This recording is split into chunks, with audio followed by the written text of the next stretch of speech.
যাচ্ছি। তুমি আকীদার ব্যাপারে জানো কি? একজন মৌলবি আপনাদের বাঙ্গালের মাটিতে আছে, ওর বাড়ি জলঙ্গিতে, নাকি জলঙ্গিতে। মৌলবি না, নাম হচ্ছে ব্রাদার রাহুল। ফাতোয়া আলমগীরি নিয়ে নিয়েছে, আর ওই ফাতোয়া আলমগীরিতে একটা মসলা বের করা হয়েছে যে কোনো ব্যক্তি যদি এরকম থেকে এরকম করে তো আর বিবি তালাক হবে কি হবে না, প্রশ্ন করা হয়েছে। তো ও বলছে যে কোনো ব্যক্তি এরকম থেকে এরকম ওকে করতে হবে। বলে নাউজুবিল্লাহ। মানে শুনেন একটা মসলা শরীয়তে।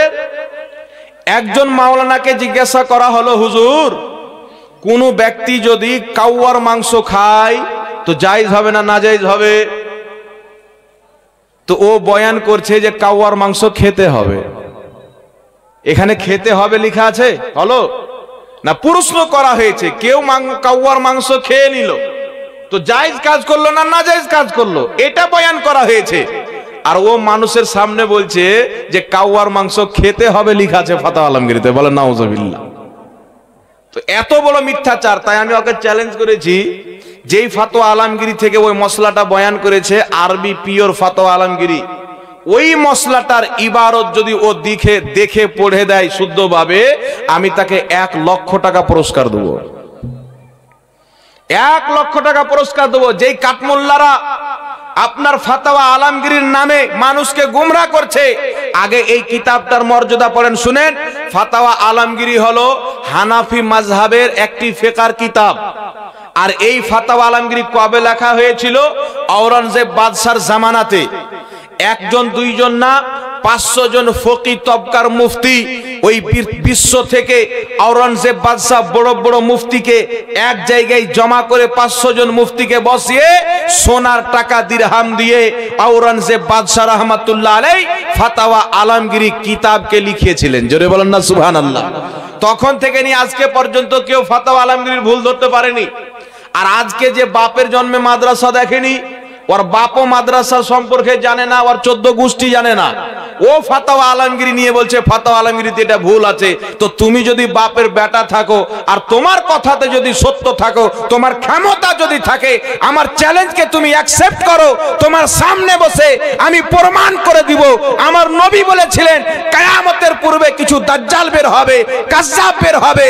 ওই দাজ্জাল এবং কাজ্জাব হচ্ছে তুমি।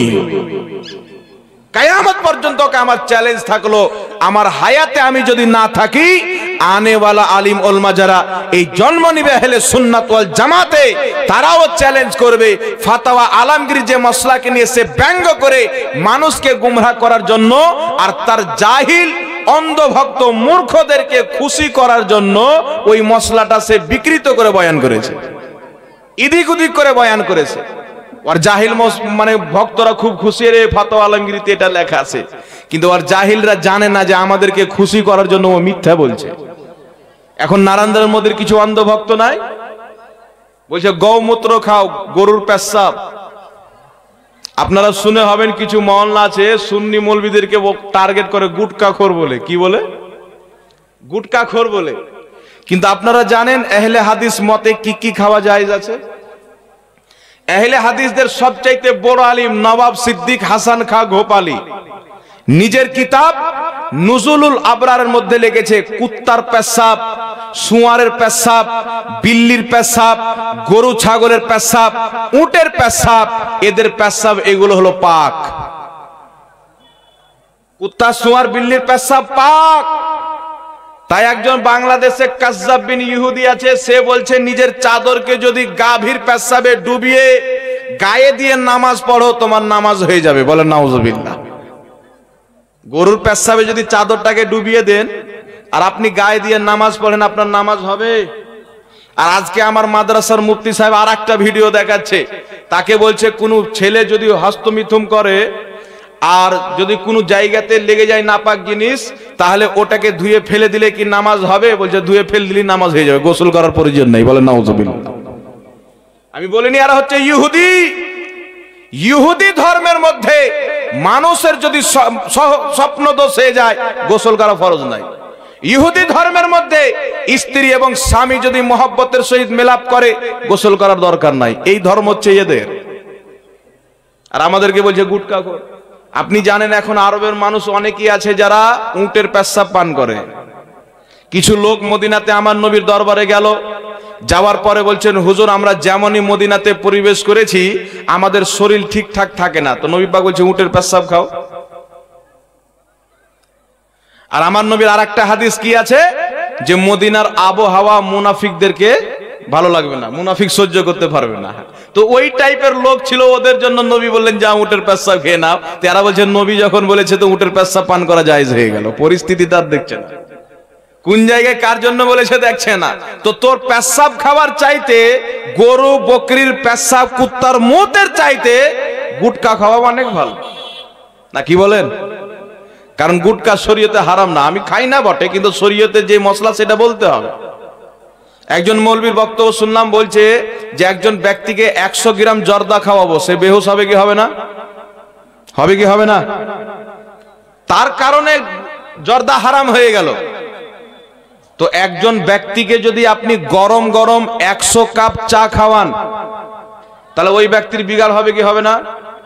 আর মস্তিষ্ক খারাপ হবে কি হবে না? তাহলে চাওয়া হারাম হয়ে গেল। একজন ব্যক্তিকে যদি 1 কিলো চালের ভাত খাওয়ান, ওর পেটে আটবে 100 গ্রাম চালের ভাত। আর ওকে যদি আপনি 1 কিলো চালের ভাত খাওয়ান, তাহলে ওই ব্যক্তি থাকবে? ওর মস্তিষ্ক বিগাড় হবে কি হবে না? যেখানে আব্বা বলার ওখানে খালা বলে চিল্লাবে, তাহলে ভাত খাওয়া হারাম হয়ে গেল। ওই যে যুক্তি দিচ্ছে, ওর যুক্তি দিয়ে সব খাওয়া হারাম হয়ে যাবে। তো হারাম ওটাই যেটাকে আল্লাহ কোরআনে, নবী মুস্তাফা হাদিসে হারাম বলেছেন। আল্লাহ রসুল এমন কোন জিনিস উম্মতের জন্য, বান্দার জন্য হারাম না যেটা আমার আল্লাহ এবং আমার রাসূলুল্লাহ বয়ান করেনি। একটু জোরে বলতে হবে সুবহানাল্লাহ।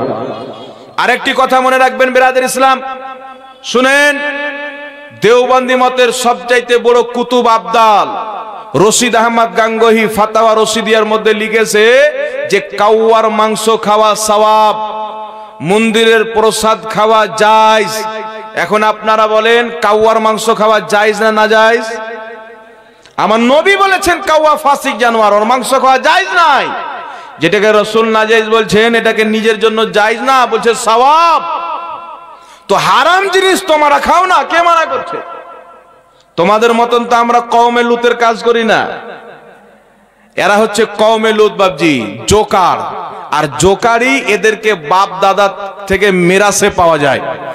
যেমন কোন মানুষ দেখবেন দাদা ভালো আলিম ছিল, তো বাপও ভালো আলিম, ও ভালো আলিম হয়েছে, ওর বেটাকেও ভালো আলিম বানাচ্ছে।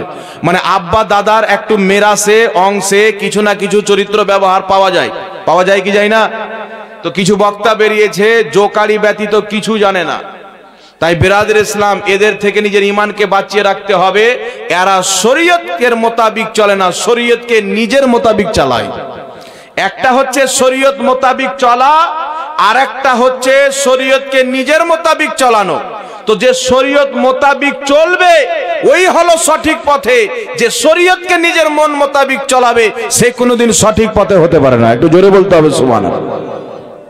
এইবার চলে আসেন বিরাদর ইসলাম, আল্লাহ বলছেন লা তা'তাযিরু কাদ কাফারতুম বাদা ঈমানিকুম।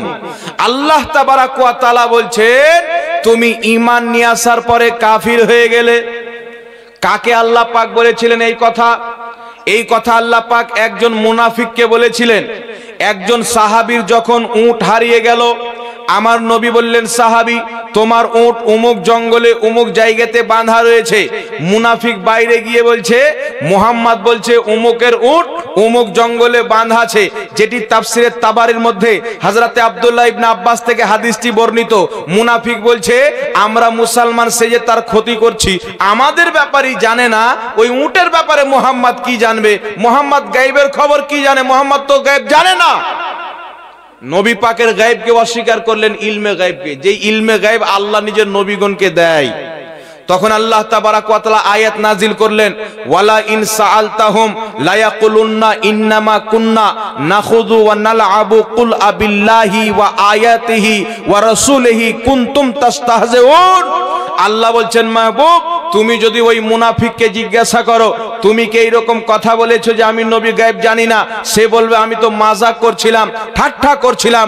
আল্লাহ বলছে ঠাট্টা করিও না, বাহানা করিও না। লা তা'তাযিরু কাদ কাফারতুম বাদা ঈমানিকুম, তুমি ঈমান নিয়ে আসার পরে আমার নবীর তাওহীন করার কারণে কাফির হয়ে গেছো। একটু জোরে বলুন সুবহানাল্লাহ। তাহলে নবীর গুস্তাখি করার কারণে কুফরের ফতোয়া কে দিলেন? জোরে বলেন, কে দিলেন? আল্লাহ কুরআন পাকে দিলেন। এইবার আরেকটি আয়াত আপনাদের সম্মুখে পাঠ করি। আল্লাহ তাবারাক ওয়া তাআলা যখন আদম আলাইহিস সালাতু ওয়াস সালামকে সৃষ্টি করলেন, তো আল্লাহ পাক কি হুকুম করলেন? উসজুদু লি আদম, আদমকে সাজদা করো। ফাসাজাদু, সবাই সাজদা করলো, ইল্লা ইবলিস, কিন্তু ইবলিস সাজদা করলো না।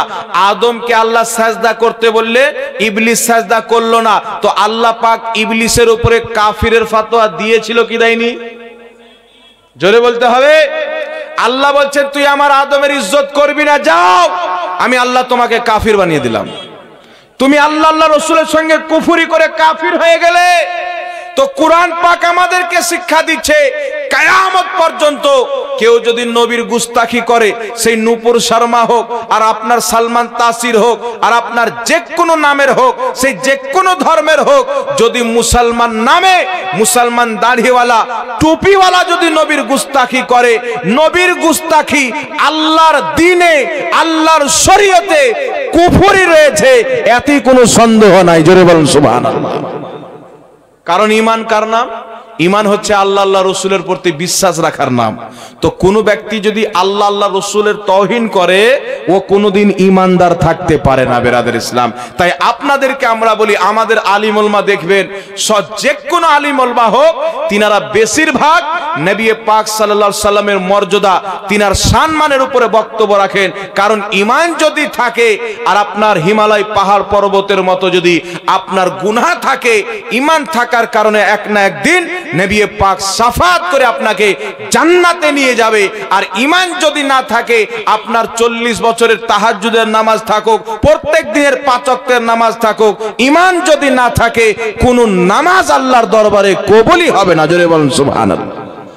এই নামাজের কোনো দাম নাই যে নামাজ আপনার ঈমান নাই, কারণ নামাজ হচ্ছে ঈমানদারদের জন্য ফরজ। এইবার আপনাদেরকে বলি বাবজি শুনেন, চোর এখন চিল্লাচ্ছে চোর চোর বলে। বিষয় হচ্ছে,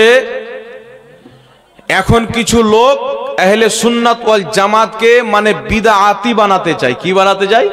এই বিদআত, এই শিরিক, এই বিদআত, এই শিরিক বলে গলা ফেড়ে দেয়। বিদআত কাকে বলে শুনেন, আমি আপনাদের সম্মুখে একটা না দুটা না, 100 200 না, 1000 বিদআত গণাইতে পারি, যেটি আহলে হাদিসের মধ্যে এবং দেওবন্দীদের মধ্যে ভরা আছে। প্রকাশ্য বিদআত। আহলে হাদিসদের আকীদা হলো, নবী পাকের ওসিলা দিয়ে যারা দোয়া করবে তারা কাফির মুশরিক। নবীর ওসিলা দিয়ে দোয়া করা শিরিক। এই নবীর ওসিলা দিয়ে দোয়া করা চলবে না। যারা দোয়া করছে এরা মুসলমানই না। নাউজুবিল্লাহ বলেন। এটা আকীদা কোথায় আছে? আহলে হাদিস দলের প্রতিষ্ঠাতা মুহাম্মদ বিন আব্দুল ওয়াহাব নজদি নিজের কিতাব কিতাবুত তাওহীদের মধ্যে লিখেছে, নবীর ওসিলা দিয়ে দোয়া করা শিরিক। কিন্তু মুসান্নাফে ইবনে আবি শাইবা সহ আরো অনেক তাবরানী শরীফের মধ্যেও হাদিস, আল্লাহর নবীর সাহাবী নিজেই নবীর ইন্তিকালের পর নবীর ওসিলা দিয়ে দোয়া করেছেন। আর এই হাদিসকে ইমাম ইবনে হাজার আসকালানী সহ অসংখ্য ইমামগণ সহিহ বলে আখ্যায়িত করেছেন। জোরে বলুন সুবহানাল্লাহ। তাহলে যে কাজটা সাহাবা করেছেন ওটাকে শিরিক মনে করা, হারাম মনে করা, এটা হলো বিদআতে মুকাফফিরা। আর যারা বিদআতে মুকাফফিরা ওয়ালা আকীদা রাখে, এরা হচ্ছে চিরস্থায়ী জাহান্নামী, জান্নাতের খুশবু পর্যন্ত পাবে না। এবার চলে আসেন বিরাদ ইসলাম, আরেকটি কথা আপনাদেরকে বলি। বর্তমান জামানায় যারা নিজেকে আহলে হাদিস বলে পরিচয় দেয়, তাদের আকীদা হলো আমাদের নবী আক্ষরিক জ্ঞান জানতো না, আমাদের নবী লিখতে জানতেন না, পড়তে জানতেন না, সিগনেচার করতে জানতেন না। কিন্তু আমরা যখন হাদিস পড়ি, বুখারী শরীফ হাদিস নাম্বার 2699, কত নম্বর হাদিস? বুখারী শরীফ হাদিস নাম্বার 2699, আমার নবী নিজেই সিগনেচার করেছেন, নিজেই চিঠি লিখেছেন। জোরে বলুন সুবহানাল্লাহ। এই হাদিস পড়েন, বুখারী শরীফের সহিহ হাদিস। বুখারীর হাদিসকে কোনো একটা জাল বলতে পারে না, তো সহি হাদিসে আছে নবী সিগনেচার করেছেন, নবী আমার লিখেছেন, আর একটা দুটো শব্দ না, অনেক শব্দ দিয়ে চিঠিকে আমার নবী পরিপূর্ণ করেছেন। তাহলে সহি হাদিস বলছে নবী লিখেছেন, সিগনেচার করেছেন। আর কাঠমোল্লার আকীদা হচ্ছে নবী লিখতে জানতেন না, সিগনেচার করতে জানতেন না। তো সহি হাদিসের বিরুদ্ধে আকীদা হওয়ার কারণে এটি হচ্ছে বিদআত। বুঝতে পারছেন আমার কথা? সহি হাদিসের বিপক্ষে আকীদা বানানোর কারণে এটি হচ্ছে নিকৃষ্ট বিদআত। এই রকম প্রত্যেকটি বিদআত যেটি কোন নবীর সহি হাদিসের বিপক্ষে বা সাহাবায়ে কেরামের আমলের বিপক্ষে বা মুজতাহিদিনদের ফতোয়ার বিপক্ষে যে আকীদা আছে বা যেই কাজ আছে, এইগুলি কি বলা হয় বিদআত। আর এইগুলি বিদআতের ব্যাপারে আমার আপনার নবী বলেছেন কুল্লু বিদআতিন দলালা, প্রত্যেক বিদআতই হচ্ছে গুমরাহি, কুল্লু দলালাতিন নার, আর প্রত্যেক গুমরাহি হচ্ছে জাহান্নামী। একটু জোরে বলেন না সুবহানাল্লাহ। তো আর কতদের বিদআত গণাবো? বিদআত গণাই তো সকাল হয়ে যাবে। এইবার চলে আসেন যারা বিদআত বিদআত বলে চিল্লায়, তাদের আকীদার মধ্যে হাজারো বিদআত বাবজি। আর একটি আপনাকে তাদের বিদআতে আকীদা শোনাই, যারা নিজেকে আহলে হাদিস বলে পরিচয় দেয়, তাদের আকীদা হলো আল্লাহর হাত আছে, পাও আছে, চোখ, নাক, কুনি, নাখুন সব আছে। বুঝতে পারছেন আমার কথা?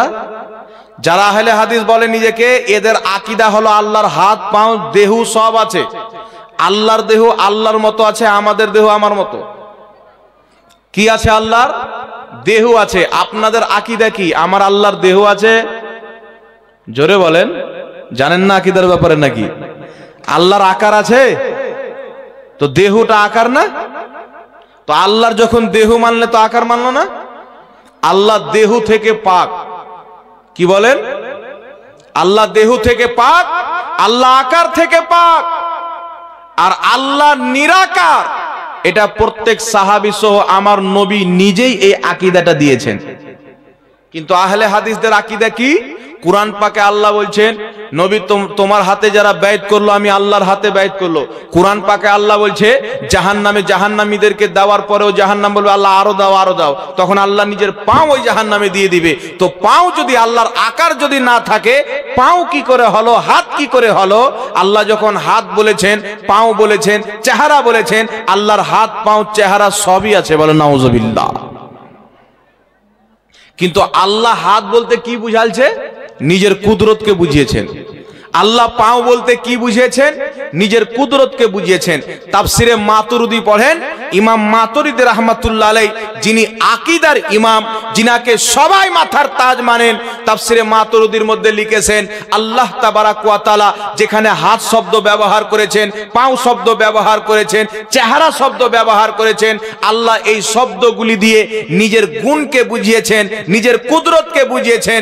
কেউ যদি এইগুলি আয়াতকে নিয়ে আল্লাহর আকার মানে, আল্লাহর হাত পাও মানে, আল্লাহর দেহ মানে, এই আকীদাটা হলো প্রকাশ্য কুফরি আকীদা। একটু জোরে বলতে হবে সুবহানাল্লাহ। কি আকীদা? কুফরি আকীদা। যারা আকীদা বানিয়েছে আল্লাহর আকার আছে, দেহ আছে, হাত পাও আছে, ইসলামের দৃষ্টিতে ও পাক্কা কাফির। না ওর সঙ্গে ছেলে মেয়ের বিবাহ দেওয়া জায়েজ আছে, ওর সঙ্গে বিবাহ দেওয়া আর হিন্দুর সঙ্গে বিবাহ দেওয়ার মধ্যে কোনো তফাৎ নাই। যার আল্লাহর সম্পর্কে আকীদা খারাপ হয়ে গেল। আমি যখন ইহুদিদের কিতাব পড়েছি, ইহুদিদের ধর্মের কিতাব তাওরাত, নাম জানেন? খ্রিস্টানদের ধর্মের কিতাব হচ্ছে বাইবেল। এই বাইবেল, এই তাওরাত, এইগুলো কিতাবে অনেক কিছু পরিবর্তন করে দেওয়া হয়েছে। হযরতে ঈসা আলাইহিস সালামকে ঈসাই সম্প্রদায়ের কিছু মানুষ আল্লাহর বেটা মানে। কি মানে? কথা বলে। আল্লাহর বেটা মানে, তো আল্লাহর যখন বেটা বানাবে তো আল্লাহকে তো মানুষ বানাতে হবে। তো ঈসাইরা আকীদা বানিয়ে নিল ওই কিতাবের মধ্যে, তাদের পাদ্রীরা ভরে দিল যে আল্লাহর মানুষের মতো হাত পাও চোখ নাক সব আছে। ইহুদিদের কিতাব যখন পড়লাম, ইহুদিদের কিতাবের মধ্যে লেখা আছে আল্লাহর হাত পাও সব আছে, আকার আছে। ইহুদির আকীদা, খ্রিস্টানের আকীদা। কিন্তু কোরআন যখন পড়ছি, আল্লাহর কোরআন সাক্ষী দিচ্ছে, প্রত্যেক সাহাবা সাক্ষী দিচ্ছে, আল্লাহর নবী নিজেই বলেছেন আল্লাহর মিছিল কোনো জিনিসই নাই। জোরে বলেন সুবহানাল্লাহ। আল্লাহর সৃষ্টির আকার আছে, আল্লাহ হচ্ছে স্রষ্টা, আল্লাহর কোনো আকার নাই। কেউ যদি আল্লাহর আকার মানে, প্রত্যেক আকীদার কিতাবে লেখা আছে আল্লাহর আকার মানা, আল্লাহর দেহবাদী আকীদা মানা, এটা হচ্ছে মুজাসসামা আকীদা। আর এই আকীদা হলো দুনিয়ার সবচাইতে বড় বিদআতি। এটি এমন একটি বিদআত, এই বিদআতটি মানুষকে কাফির পর্যন্ত বানিয়ে দেয়। বুঝতে পারছেন তো আমার কথা? তাই আল্লাহ পাকের আকার আছে, এই আকীদা সর্বপ্রথম কে দিয়েছেন জানেন? এই আকীদা সর্বপ্রথম দিয়েছে ইবনে তাহমিয়া।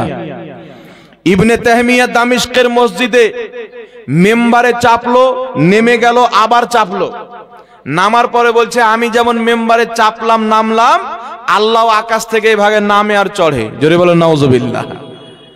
আল্লাহ ইদিক উদিক করে, আল্লাহর জন্য সিমত নাই, জেহত নাই।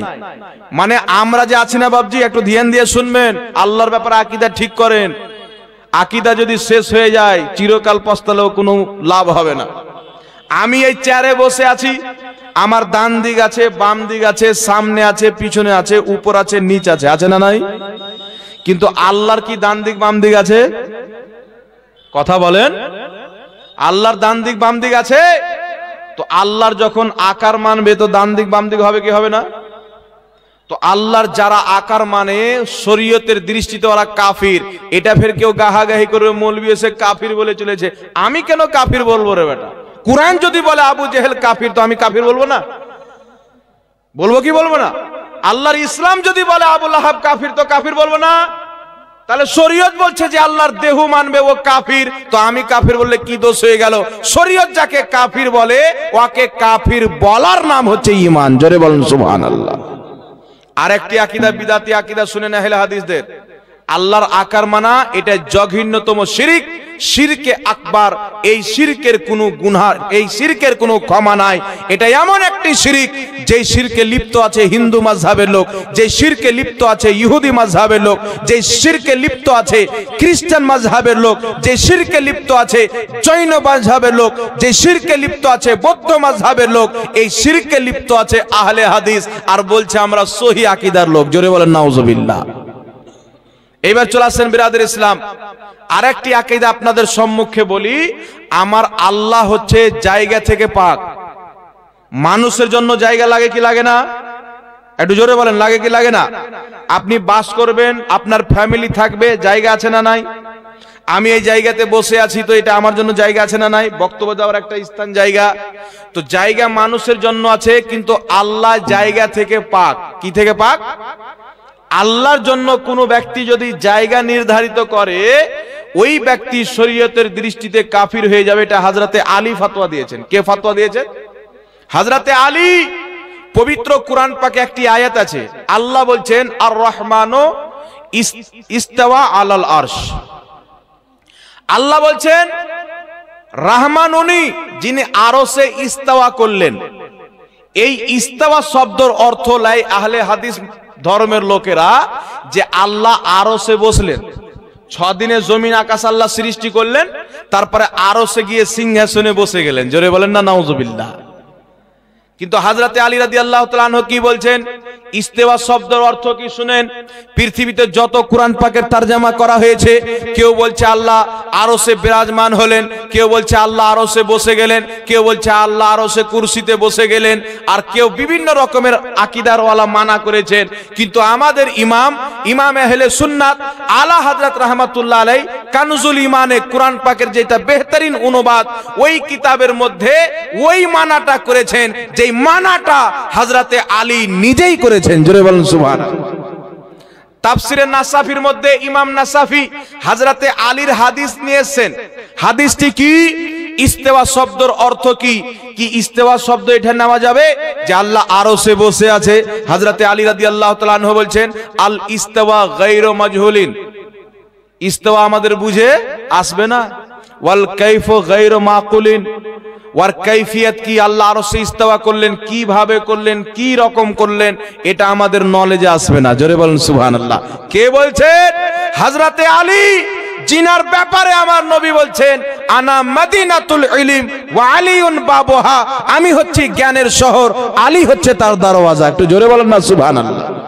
ইসলামের বিশাল বড় বিজ্ঞান বিশাল বড় সায়েন্টিস্ট হযরতে আলী রাদিয়াল্লাহু তাআলা আনহু, তিনি বলছেন আল ইস্তাওয়া গায়রু মাজহুলিন ওয়াল কাইফু গায়রু মাকুলিন। ইস্তেওয়া শব্দের অর্থ আমাদের ব্রেনে আসবে না, ওয়ার কাইফিয়াত কি, কিভাবে আল্লাহ আরশে ইস্তেওয়া করলেন, যেমন তার শানের যোগ্য, এটা আমাদের ব্রেনে বুঝে আসবে না। ওয়া সাওয়ালু বিহি বিদআতুন, আর এই সম্পর্কে সওয়াল করা যে আল্লাহ আরশে ইস্তেওয়া করলেন মানে বসলেন, ইদিক করলেন, উদিক করলেন, এটা হচ্ছে বিদআতে সাইয়্যাহা, পথভ্রষ্টদের কাজ। ওয়া জুহুদু বিহি কাফার, আর কেউ যদি জুহুদ মানে যে আল্লাহ ওখানে বসে গেলেন, আরশে আল্লাহ বসে আছেন, আর জায়গা নির্ধারিত করে নেয়, ওই ব্যক্তি কাফির হয়ে যায়। জোরে বলুন সুবহানাল্লাহ।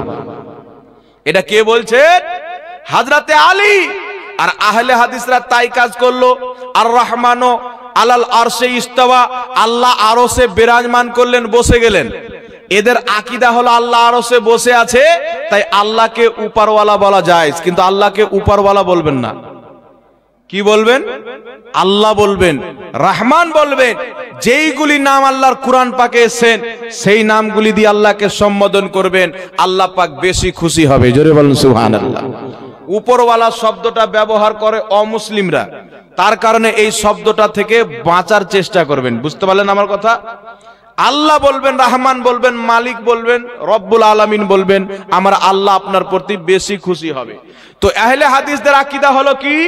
আল্লাহ আরশে বসে আছে। কিসে বসে আছে? আরশে বসে আছে, ওখান থেকে দুনিয়াকে চালাচ্ছে। কিন্তু শরীয়তের আকীদা কি? বিশ্বের মানুষ যে আকীদাটাকে বিশ্বাস করে, যে আকীদাটা আমার নবী দিয়েছেন, আমার আল্লাহ দিয়েছেন, এবং সাহাবায়ে কেরামের যে আকীদাটা ছিল, আকীদাতুত তাহাবি, সারা আকাইদে নাসাফির মধ্যে লেখা আছে, লা ইয়াতামাক্কানু ফি মাকান, আল্লাহর জন্য কোনো জায়গা নাই, আল্লাহ জায়গা থেকে পাক। জোরে বলুন সুবহানাল্লাহ। আর একটু জোরে বলুন না সুবহানাল্লাহ। এটা আমি সিম্পল করে আপনাদেরকে বুঝাচ্ছি। আপনারা বলেন তো, যে জায়গাকে কে সাদর ইসলাম? আপনাদের সম্মুখে আরেকটি বিষয় নিয়ে আমি বলেছিলাম যে আমাদের ইসলামে আল্লাহ তাবারাক ওয়া তাআলার দ্বীনে মুস্তাফা করিম সাল্লাল্লাহু তাআলা আলাইহি ওয়াসাল্লামের মাকাম। আজকে মানুষ না জানাতে, না জেনে অনেক কিছু কুফরিয়া কালাম নিজের মুখ দিয়ে বের করে থাকে, যার কারণে মানুষের ঈমান পর্যন্ত চলে যায়। একটি কথা মনে রাখবেন, আল্লাহ তাবারাক ওয়া তাআলা পবিত্র কুরআন পাকে বলছেন, যেই আয়াত আমি আপনাদের সম্মুখে তেলাওয়াত করেছি, আল্লাহ তাবারাক ওয়া তাআলা বলছেন, লা তা'তাযিরু কাদ কাফারতুম বাদা ঈমানিকুম। আল্লাহ তাবারাক ওয়া তাআলা বলছে, তুমি ঈমান আনার পরে কাফির হয়ে গেছো। আল্লাহ কি বলছে? তুমি ঈমান আনার পরে কাফির হয়ে গেছো। তাহলে এখানে এই আয়াত থেকে কি বোঝা গেল? যে মানুষ ঈমান আনার পর, মুসলমান হওয়ার পরেও কোনো কুফরিয়া কালাম করলে, কোনো কুফরিয়া কাজ করলে, ঈমান আনার পরে, মুসলমান হওয়ার পরেও সে কাফির হয়।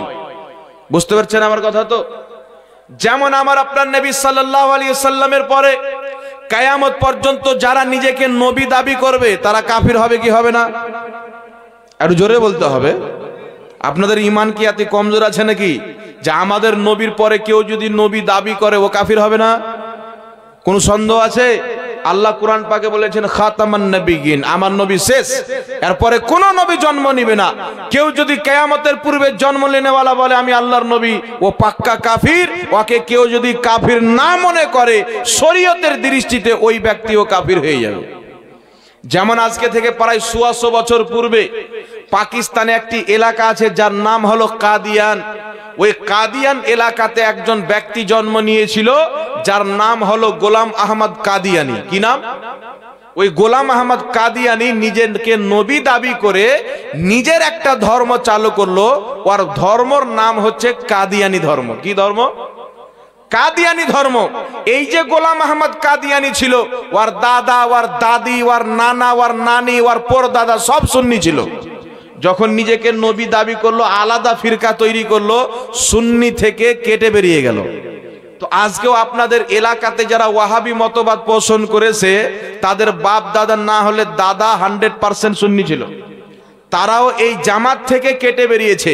তো যারা আসল জামাত, আল্লাহর রশ্মি যেটাকে আল্লাহ শক্ত করে ধরতে বলেছেন, আহলে সুন্নাত ওয়াল জামাত, যেটা নবী পাক থেকে নিয়ে কারবালার ইমামে হুসেন, বাগদাদের গৌসে পাক, আপনার আজমিরের খাজা মঈনুদ্দিন চিশতি পর্যন্ত যেটা সরল ভাবে চলে আসে, এই রাস্তাকে ছেড়ে যারা মৌলবীদের চক্রান্ততে পড়ে তাদের মুনাফিকানা বয়ানকে শুনে নিজের ঈমানকে হারিয়ে এই আহলে সুন্নাত ওয়াল জামাত মাযহাব থেকে যারা কেটে গিয়েছে, এরাই হচ্ছে আসল জাহান্নামী। জোরে বলেন সুবহানাল্লাহ।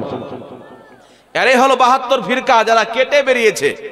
আর কেটে বের হওয়ার পরে বুক ঠাটিয়ে বলে আমরা সহি আকীদাতে